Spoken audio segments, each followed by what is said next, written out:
कुछ चीजें जो है टर्मिनोलॉजी का प्रयोग किया है, जैसे संपूर्ण प्रभुत्व संपन्न, इसका अर्थ क्या होता है? इसका अर्थ समझना बहुत जरूरी है। एक संप्रभु राज्य वह होता है, लिखो, एक संप्रभु राज्य वह होता है, एक संप्रभु राज्य वह होता है, संप्रभुता की बात करते हैं, जो अपना देशी विदेशी निर्णय स्वयं ले सके, किसी प्रकार का बाध्य, जो अपना गृह नीति, घर की नीतियां, घरेलू नीति और बाह्य नीति, बाह्य नीति मतलब विदेशी नीतियां,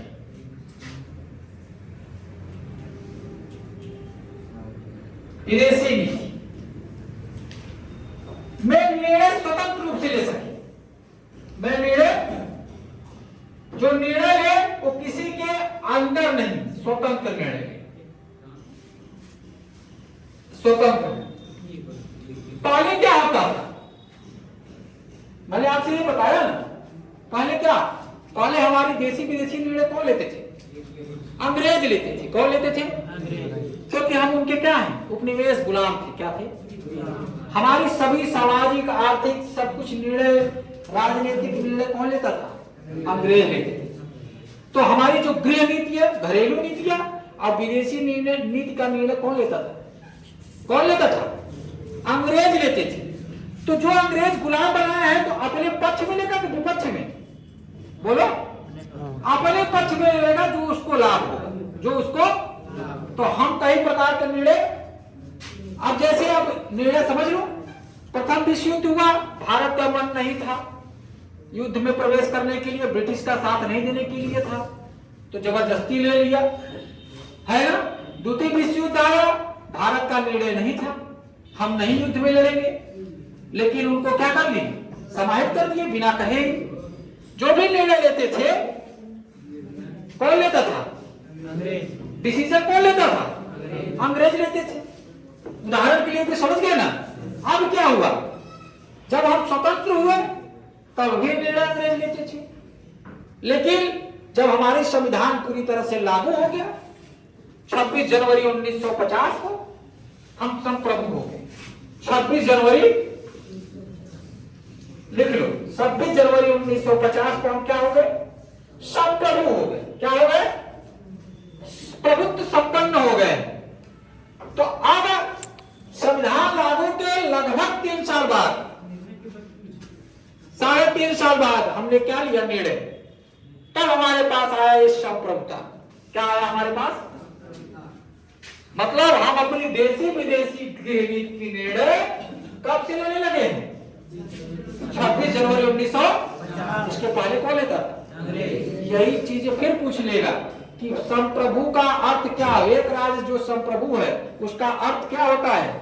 जो अपनी गृह नीति, घरेलू नीतियां, बाह्य नीति मतलब विदेशी नीतियां का निर्णय स्वतंत्र रूप से, किसी बाध्य में न होकर स्वतंत्र रूप से ले, किसी बाध्य में न होकर स्वतंत्र रूप से ले। अब आज हम, अभी हमको अमेरिका की बात मानने के लिए हम तैयार नहीं थे, टैरिफ बढ़ाया, मैं नहीं माना। हम तो बाध्य है क्या? थे, नहीं माने। आप हमारे जो है देश के हित के लिए जो बातें होगी उसको मानेंगे, नहीं होगी तो हम नहीं मानेंगे। हम स्वतंत्र होगा कि नहीं? हमें कहा कि अमेरिका रूस के साथ संबंध न बढ़ाइए आप हमको, हम रूस के साथ संबंध बढ़ाए, हम उसकी बात माने क्या? हम अपने निर्णय, हमारी अपने निर्णय थी। पाकिस्तान में हमने युद्ध बंद कर दिया, किसी दबाव बंद किया क्या? लोग कहते हैं कि अमेरिका दबाव बंद कर दिया, लेकिन ऐसा नहीं। सबकी जनधन की हानि होती है और युद्ध से बहुत बहुत ज्यादा जनधन की हानि होती है। जो आप विकसित अर्थव्यवस्था की ओर बढ़ रहे हैं, उससे आपको पीछे आना पड़ेगा 10-20 साल। तो इसलिए अगर हो गया, आप अपने टारगेट पूरा कर लिए, हम अपना निर्णय ले लिए, उसमें बहुत से आक्षेपण लगता ही रहता है, तो अपना निर्णय हम लिए कि नहीं? चाहे टैरिफ की मामला हो या अन्य कोई मामला हो जो हमारे राष्ट्र के हित के नहीं हो, कि हम निर्णय मानेंगे? मानेंगे? तो यही है। प्रभुत्व संपन्न एक राष्ट्र कब से लागू हुआ? 26 जनवरी 1950 से लागू हुआ। ठीक है, कोई दिक्कत है यहाँ पे? एक टर्मिनोलॉजी समझ गए, इसमें क्या है? दूसरा है समाजवाद। समाजवाद संप्रभुता की सबसे पहली विचारधारा शब्द प्रयोग किया बोधा ने। कौन ने किया था?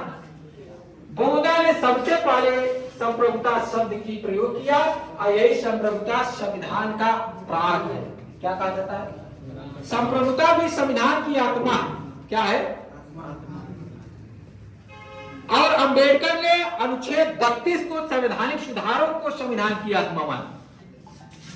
अंबेडकर ने अनुच्छेद 32 को संवैधानिक उपचारों को संविधान की आत्मा मानी। और लेकिन सबसे पहले जब आएगा संविधान की आत्मा किसे कहते हैं तो किसको मानोगे? प्रस्तावना को। अगर अंबेडकर का नाम लेंगे तो अनुच्छेद 32 को किसको रखोगे? 32 को किसको रखोगे? दूसरा टर्मिनोलॉजी आई समाजवाद। समाजवाद है, समाजवादी क्या है? समाजवाद है। इसमें देखो समाजवाद क्या है? उदाहरण देखिए, निजी के विरोध में समाज है, निजीकरण के विरोध में समाजवादी है। क्या है? समाजवादी निजीकरण के विरोध में है। अगर निजीकरण में जो धन होता है केंद्रीकृत होता है, क्या होता है? केवल पूंजीपतियों के हाथ में होता है। निजीकरण का नया रूप उदारवादी आया। निजीकरण को ही व्यक्तिवादी कहते हैं। और उत्पादन वितरण में पूरी तरह से, मूल्य नियंत्रण में पूरी तरह से निजीकरण में किसका हाथ होता है? किसके अंदर होता है? निजी की। अब जैसे संसाधन की उत्पादन करना है, वितरण करना है और मूल्य का निर्धारण करना है, तो एकल अर्थव्यवस्था निजीकरण की बात होती है, तो उसमें केवल निजी पूंजीपति निर्णय लेंगे, समाज निर्णय। तो मार्क्स ने पूंजीपतियों को विनाश करने के लिए समाजवादी शब्द लाए। क्या लाए? तो निजीकरण व्यक्तिवाद के विरोध में, उदारवाद के विरोध में समाजवाद आया। क्या आया? तो समाजवाद में उत्पादन वितरण का निर्णय पूरी समाज लेती है। कौन लेता है? यहां राष्ट्रीयकरण की बात होती है। कौन सी कहते हैं? यहां राष्ट्रीयकरण की बात होती है। यहां राष्ट्रीयकरण की बात होती है। किसकी बात होती है? राष्ट्रीयकरण की बात होती है। और इसमें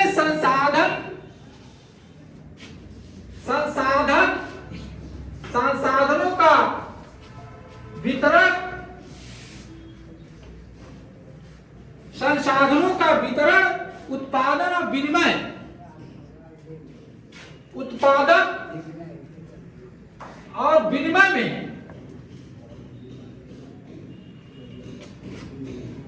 विनिमय में पूरी का उत्पादन का राष्ट्रीयकरण होता है, विनिमय का राष्ट्रीयकरण होता है, संसाधनों का वितरण का राष्ट्रीयकरण होता है। अर्थात पूरे समाज के हाथ में। किसके हाथ में होती है? निजी के हाथ में नहीं होती है। किसके हाथ में होती है? पूरे समाज के हाथ में होती है। इसलिए यहां पे अपने यहां लोकतांत्रिक समाज की बात किया गया। किसकी बात किया गया? लोकतांत्रिक समाज की बात किया गया। समाजवाद। नेहरू ने लोकतांत्रिक समाजवाद की कल्पना किया। कौन? नेहरू। नेहरू ने, जवाहरलाल नेहरू, मोतीलाल नेहरू ने, जवाहरलाल नेहरू ने किसकी बात किया है? लोकतांत्रिक समाजवाद। अर्थात उत्पादन, वितरण और विनिमय में किसी एक का नियंत्रण नहीं होना चाहिए, बल्कि किसका होना चाहिए? समाज। समाज क्या है? व्यक्तियों का समूह। क्या है? व्यक्तियों का समूह। समाज क्या है? व्यक्तियों का। और वही समाज राज्य का निर्माण करता है। क्या करता है? तो जब व्यक्तियों का समूह है तो निर्णय कौन लेगा? एक व्यक्ति की सभी? सभी। कौन लेगा? सभी। तो पहले अर्थ समझो। समाजवाद पूंजीवाद के विरोध में आया। पूंजीवाद में निजीकरण की बढ़ावा दिया जा रहा था। उत्पादन, वितरण और विनिमय किसी एक व्यक्ति के हाथ में होता था, पूरे समाज में के हाथ में नहीं होता था। समाजवाद में जो मार्क्स ने साम्यवाद समाजवाद लाने का प्रयास किया, उसने उत्पादन और वितरण पूरी तरह से समाज के समूहों के हाथ में, किसके हाथ में? किसी एक के नियंत्रण में नहीं, पूरी समाज निर्णय लेगी। और वो समाज कौन? राज्य निर्णय लेगा। कौन लेगा? हेगल समाज साम्यवाद लाने का प्रयास किए, जहां पूंजीपतियों का पूर्णतः अंत हो जाए। साम्यवाद वो होता है जहां पूंजीपतियों का पूर्णतः अंत हो जाए, जहां पूंजीपति का एक भी अंश न रहे। समाजवाद में पूंजीपति का अंश रह जाता है। समाजवाद में पूंजीपति का अंश रह जाता है पूर्णतः जो है। इसीलिए मार्क्स भले पूंजीपतियों के विरोध में बात करते हैं, लेकिन पूरी तरह से पूंजीपति का नष्ट होने की बात नहीं। पूरी तरह से समाजवाद जो लागू हो जाएगा, साम्यवाद हो जाएगा, पूंजीपति शून्य हो जाएंगे, वो आएगा हेगल की विचारधारा साम्यवाद। कौन से आएगा? साम्यवाद। ठीक है। दूसरा आया पंथ निरपेक्ष। समझ रहे हैं? चलो, धर्मोलॉजी। पंथ निरपेक्ष क्या होता है? छोटी छोटी चीजें पढ़ लो, आगे चल के बहुत फायदा करें। ये चीजें पढ़ाने में सबको दिक्कत होती है। पंथ निरपेक्ष, इसी को कभी कभी धर्म निरपेक्ष कह देते हैं। धर्म सामान्य भाषा में इसको धर्म निरपेक्ष भी कह सकते हैं। अंतर थोड़ा है, लेकिन सामान्य भाषा में धर्म निरपेक्ष लेकर, लेकिन संविधान में पंथ निरपेक्ष धर्म निरपेक्ष की प्रस्तावना बात नहीं किया है। पंथ निरपेक्ष की बात, इसका पंथ निरपेक्ष की बात किया गया है। लिखो राज्य सभी धर्मों को, इसका अर्थ होता है राज्य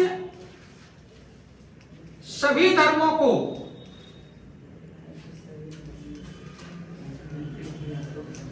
समान रूप से सम्मान करेगा। समान रूप से सम्मान करेगा। समान रूप से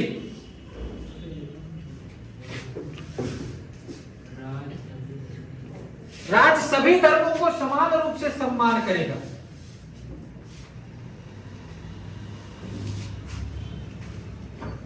अर्थात राज्य, अर्थात सरकार राज्य धर्म के मामले में तटस्थ नीति अपनाएगा। अर्थात राज्य धर्म के मामले में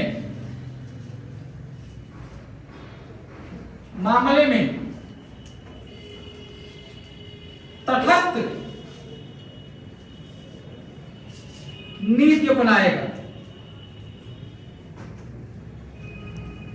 किसी का जो बढ़ावा नहीं देगा। अर्थात सभी धर्म उसके समान हैं। सभी धर्म राज्य के दृष्टिकोण से, देखो राज्य के दृष्टिकोण से सभी धर्म समान नहीं। ऐसे राज्य के दृष्टिकोण से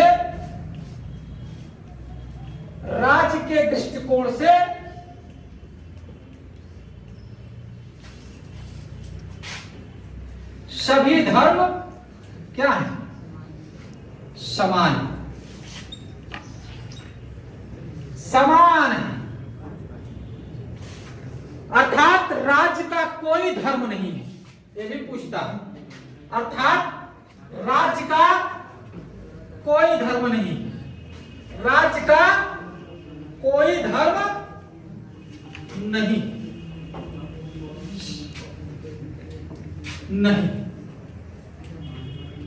कोई है क्या धर्म? सभी धर्मों को समान पालन पोषण करेगा। धर्म के मामला जहां आएगा, राज्य तटस्थ हो जाएगी। राज्य को कोई धर्म नहीं होता है। राज्य जो है सभी धर्मों को सम्मान देगा और राज्य सभी धर्मों को समान दृष्टिकोण से देखेगा कि नहीं? हाँ, कोई भी धर्म स्वतंत्र रूप से अंतःकरण कर सकता है। कोई भी व्यक्ति कोई भी धर्म स्वतंत्र रूप से क्या कर सकता है? अंतःकरण में स्वीकार कर सकता है। किसी धर्म को बाध्य करके स्वीकार, इसीलिए धर्मांतरण की जहां बात आती है सरकार तुरंत उस पर जो है रोक लगाती है कि नहीं? हाँ, रोक लगाती है कि नहीं? कोई भी धर्मांतरण की जहां बात होती है इलीगल हो जाती है। क्या हो जाती है? अवैध हो जाती है। अगर व्यक्ति अपनी स्वेच्छा से किसी धर्म को अपना रहा है और धर्म को त्याग रहा है तो ठीक है। कोई जबरदस्ती किसी धर्म को अंतःकरण करवा रहा है, चाहे ईसाई हो, चाहे जैन हो, चाहे बौद्ध हो, किसी को अगर संगठन बनाकर, गिरोह बनाकर किसी को, निम्न तबके लोग को या किसी भी व्यक्ति को भारत के उसको तब्दील करा रहा है अपने धर्म में, बाध्य करके धन प्रलोभन का लालच देकर अगर करवा रहा है तो उसके देशद्रोह का मुकदमा लगना, उसको जो है क्या होना चाहिए? वो कानूनन रूप से उसको दंडित किया जाएगा। क्या किया जाएगा? हाँ, अगर किसी प्रकार का कोई भी व्यक्ति किसी धर्म के कोई भी व्यक्ति किसी जो भी आस्तिक है तो धर्म के प्रति आस्था है। आस्तिक क्या होता है? धर्म के प्रति आस्था रख, धर्म के प्रति ना आस्था रखने वाले नास्तिक कहा जाता है। क्या कहा जाता है? नास्तिक कहा जाता है। कोई बात नहीं, आप धर्म का नहीं मान रहे, कोई बात, नास्तिक है कोई बात नहीं, आस्तिक है आप सब धर्म को मान रहे, कोई दिक्कत नहीं, लेकिन दुष्प्रचार नहीं कर सकते। क्या कर सकते हैं? इस धर्म बेकार है, वो धर्म ऐसा है, वो धर्म ऐसा है, वो भी दंडनीय है। क्या है? वो भी दंडनीय है। क्या है वो? दंड। इसलिए धर्म के मामले में राज्य स्वतंत्र है, राज्य तटस्थ है, राज्य का कोई धर्म नहीं होता है।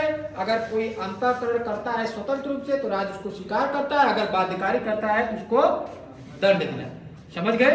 इतना ऑपरेशन करने के बाद एक एक शब्द का जो है ऑपरेशन समझ में आएगा। तुमको लगता होगा कि बड़ी आसान चीज है, लेकिन लिखा तो हमेशा रहता है, लेकिन इतना खोलकर कोई जल्दी बताता। लोकतंत्र, तीसरी टर्म, पांचवी चौथी टर्मोलॉजी लोकतंत्र। सब जो हम लिखे हैं वो प्रश्न किसी प्रकार से पूछा जाता है, वो किसी प्रकार से सबको क्या किया जाता है? पूछा जाता है। लिखो लोकतंत्र। लोकतंत्र ये तो जानते ही हो, हमारे यहां लोकतंत्रात्मक व्यवस्था है जिसमें अंतिम सत्ता, इस लोकतंत्र की अंतिम मालिक कौन होता है? अंतिम सत्ता कौन होता है? जनता। कौन होता है? इस लोकतंत्र में माई बाप कौन होता है? माई बाप कौन होता है? जनता।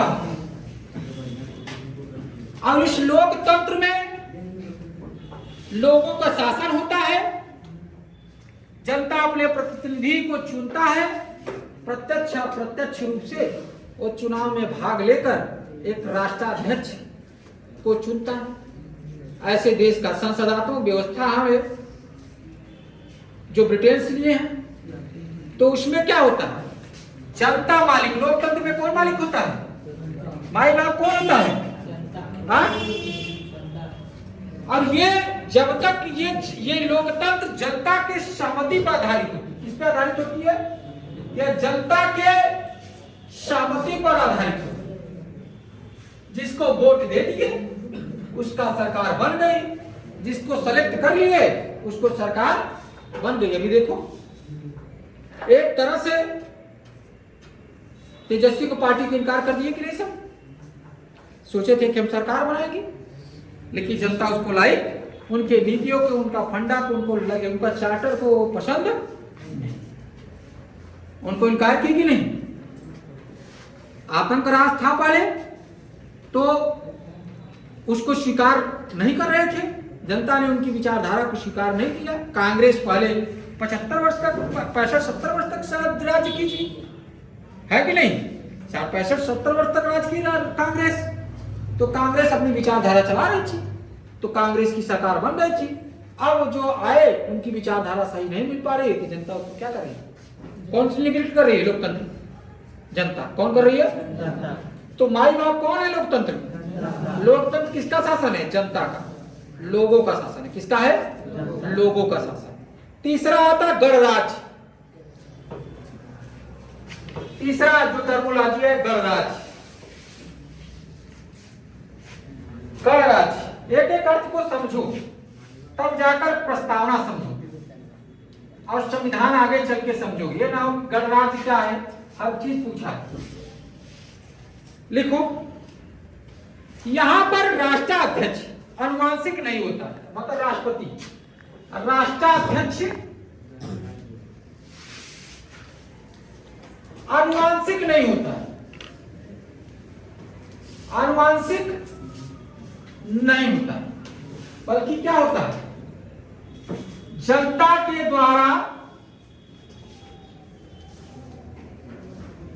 प्रत्यक्ष व अप्रत्यक्ष रूप से क्या होता है, चुना जाता है। वही गणराज्य। राष्ट्राध्यक्ष माने राष्ट्रपति। कौन होता है? राष्ट्रपति। कौन होता है? अब ऐसी व्यवस्था केवल दो ही जगह है। अभी देखो, भारत और अमेरिका। कहां है? जैसे भारत और अमेरिका, भारत और अमेरिका। एक अंतर है भारत अमेरिका में। भारत में वास्तविक प्रधान और वैधानिक प्रधान अलग अलग होते हैं। वास्तविक प्रधान प्रधानमंत्री होता है और वैधानिक प्रधान राष्ट्रपति होता है। भारत है कि नहीं? राष्ट्रपति केवल मुखौटा भारत में होता है और वास्तविक प्रधान कौन होता है यहां भारत में? प्रधानमंत्री। दोनों अप्रत्यक्ष रूप से जनता के द्वारा, प्रत्यक्ष रूप से जनता के द्वारा चुने। लेकिन अमेरिका का जो राष्ट्राध्यक्ष होता है वो बहुत पावरफुल है। वो संवैधानिक प्रधान और वास्तविक प्रधान दोनों होता है। कभी देखा ट्रंप ने निर्णय ले लिया, कोई विरोध किया? क्या किया? तो वो पूरा वास्तविक प्रधान और वैधानिक प्रधान दोनों कौन होता है? अमेरिका का राष्ट्रपति। दोनों में अंतर है। यहां वास्तविक प्रधान और वैधानिक प्रधान अलग है, यहां वास्तविक प्रधान वैधानिक प्रधान एक ही। ठीक है, लिखो। अब देखो, इंग्लैंड का जो सम्राट है यहां अनुवांशिक है। कैसा है? इंग्लैंड में ऐसी व्यवस्था नहीं। इंग्लैंड का जो सम्राट है वो अनुवांशिक है। कैसा है? अनुवांशिक है। मैं ही राज्य हूं। क्या है? मैं ही राज्य हूं। जो इंग्लैंड का सम्राट ले लिया वही काम करेगा। ये भी प्रश्न पूछता है। चौथा लिखो, सामाजिक न्याय। जो भी है क्रम में अपना लिखते जाओ। सामाजिक न्याय, आर्थिक न्याय सब डालो। गणराज्य किसे कहते हैं मालूम है? गणराज्य सबसे पहले भारत में जो गणराज्य है लिच्छवी गणराज्य थी। कौन थी? लिच्छवी गणराज्य। ईसापुर में आई लिच्छवी गणराज्य सबसे पहले थी। छठवीं ईसापुर में आई बीसी में। सबसे पहले भारत में जो गणराज्य की जो शब्द मिलती है वो लिच्छवी गणराज्य की। किसकी मिलती है? सबसे पहले जो गणराज्य की भारत में शब्द मिलती है भारत में। अमेरिका तो बाद में कहीं से लिया गया यार। भारत में यहाँ बहुत पहले आ गया। औषधि का प्रयोग पहले हो गया। समझ रहे ना? जितने चीज है पहले भारत ही जन्म हुआ। अब यहाँ पे रिसर्च सेंटर में इतना खर्च नहीं होता है, बाहर सब चले गए तो पूछ लेगा सबसे पहले गणराज्य की व्यवस्था कहाँ थी? भारत में लिच्छवी गणराज्य ईसापुर में आ चुकी थी। अब वही अपना लिया गया कब? 26 जनवरी 1900 प्रस्तावना है कि नहीं? तो हम रीडी है। हम क्या है संविधान में? रीडी। लिखो सामाजिक न्याय। फिर प्रश्न देखो कैसे पूछता है। भारत का राष्ट्रपति गणतंत्रात्मक है कि अनुवांशिक है? बोलो। भारत का राष्ट्रपति अनुवांशिक है कि चुना जाता है? गणतंत्र है? बोलो। गणतंत्र। भारत का राष्ट्रपति चुना जाता क्या मानसिक है? भारत का राष्ट्रपति, इंग्लैंड का राष्ट्रपति कैसा है? ठीक है, जो चुना जाएगा वो अपना निर्णय नहीं, जनता के अनुकूल निर्णय लेगा। कैसा लेगा? जानता है कि 5 साल बाद हमें क्या होना है, क्या होना है, क्या होना 5 साल बाद? अरे चुनाव नहीं, ये टोपी उतार कर दूसरे को पहना दिया जाए, है कि नहीं? जो आप सिरमौर पहने हुए हैं, ये सिरमौर जो पहने हुए हैं, अगर आप जनता के ही अनुकूल काम नहीं करेंगे तो सिरमौर क्या कर दिया जाएगा? उतार दिया जाएगा। कहाँ पे लगा दिया जाएगा? जो उसके विचारों पे सही उतरेगा। ये टोपी है, 5 साल बाद उतार कर अगर आप सही से नहीं बैठे तो उसको उतार कर दूसरे पहना दिया जाएगा, है कि नहीं? अब लगो समाजवादी, समाजवादी तो हो गया ना, लिखो सामाजिक न्याय, सामाजिक न्याय लिखो, याद लिखो आर्थिक न्याय, दोनों प्रकार की न्याय की बात करो। किसी प्रकार की भेदभाव नहीं रहना चाहिए, किसी प्रकार की भेदभाव नहीं रहना चाहिए। समाज लिखो, समाज जात धर्म भाषा लिंग, समाज किस पर आधारित ना हो, समाज आधारित ना हो, इसे लिखो, समाज आधारित न हो। किस पर? जहां सामाजिक क्षमता की बात हो, समाज इस पे आधारित न हो। जात पे, किस पे? समाज भाषा पे आधारित न हो, समाज भाषा पे आधारित न हो, समाज जात पे आधारित न हो, भाषा पे, समाज ऐसा न हो कि लिंग भेद हो, महिला पुरुष उस पर आधारित न हो, और समाज किसी विशेषाधिकार पर आधारित न हो।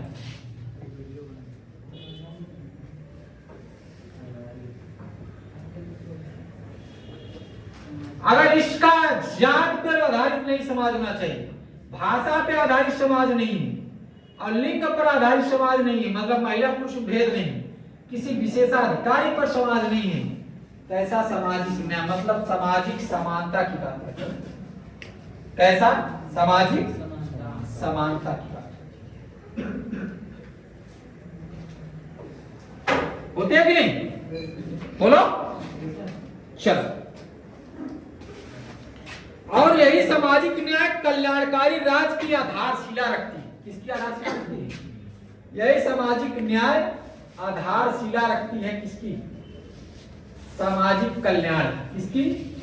सामाजिक कल्याण। किसकी? कल्याणकारी, कल्याणकारी समाज। लिख लेना, कल्याणकारी समाज की आधारशिला रखती है। दूसरा, आर्थिक न्याय। यहाँ पे गरीबों अमीरों के बीच में शोषण न हो, गरीब अमीर के बीच में खाई कम हो, न कोई गरीब और न कोई अमीर रहे, सभी नागरिकों को बुनियादी आवश्यकताएं पूरी हो। सामाजिक न्याय का अर्थ होता है सभी, कोई न गरीब और कोई न अमीर, कोई गरीब और अमीर के आधार पर समाज डिवाइड न हो, सभी नागरिकों को जो भारत में रह रहे हैं उसको क्या बुनियादी आवश्यकताएं पूरा। राजनीतिक न्याय, राजनीति के आधार पर किसी प्रकार की, लिख लो, राजनीति के आधार पर किसी प्रकार का किसी भेदभाव नहीं करना चाहिए, सभी को राजनीति में भागीदारी बनना चाहिए।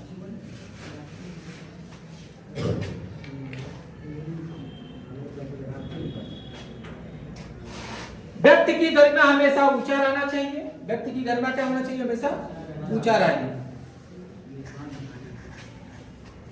ठीक है, अब देखो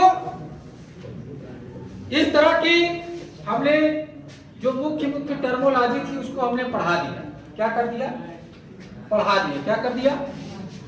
देखो पहले क्या होता है कि प्रस्तावना संविधान की कुंजी और आत्मा होती है। प्रस्तावना में सामाजिक आर्थिक 3 प्रकार की न्याय, सामाजिक आर्थिक राजनीतिक न्याय, 5 प्रकार की स्वतंत्रता, 2 प्रकार की समानता, प्रतिष्ठा और अवसर की समानता, 1 प्रकार की प्रतिष्ठा अगरिमा, 1 प्रकार की प्रतिष्ठा, इस प्रकार की व्याख्या। और संविधान जो अंगीकृत किया गया, अधिनियमित किया गया है, वो 26 जो है जनवरी 26 नवंबर 1949 लागू किया, 26 जनवरी 1950। अब इसमें हम हर चीज बता दिए कि केशवा बेरीवाडी बनाम भारत संघ 1960 का मामला बता दिए कि संविधान अंग नहीं है। किसका संविधान अंग, किसका नहीं? प्रस्तावना संविधान का अंग नहीं है, इसलिए जो है इसमें संशोधन, सर्वोच्च न्यायालय 5 संसदीय पीठ थी, वो कहा कि संशोधन नहीं हो, सदस्यीय पीठ थी, तो कहा संशोधन नहीं। लेकिन बाद में केरल सबसे बड़ी पीठ बैठी, 13 सदस्यीय पीठ बैठी, 3 की पीठ बैठी, और केरल केशवानंद बनाम केरल राज्य में उसमें ये बता दिया गया 1973 में कि संविधान का अंग है प्रस्तावना, इसमें संशोधन करता है। 7-6 से निर्णय से संशोधन कर दिया गया, और वो संशोधन फिर उसी में बम्बई बनाम 1944 में इसमें संशोधन कर दिया गया। तो कहता है कि प्रस्तावना संविधान में प्रवर्तनीय है कि अप्रवर्तनीय, संशोधन किया जा सकता है कि नहीं? नहीं, मूल ढांचे में संशोधन नहीं हो पाएगा। ठीक है, इस तरह की प्रस्तावना की हमेशा प्रश्न पूछता है। और भारत की जन्म कुंडली कौन कहा? के.एन. मुंशी ने कहा। कौन कहा? जन्मपत्री के.एन. कहा? के.एन. मुंशी। इस प्रकार की आज प्रस्तावना खत्म हो रही है। ठीक है, आगे टॉपिक चलेगी।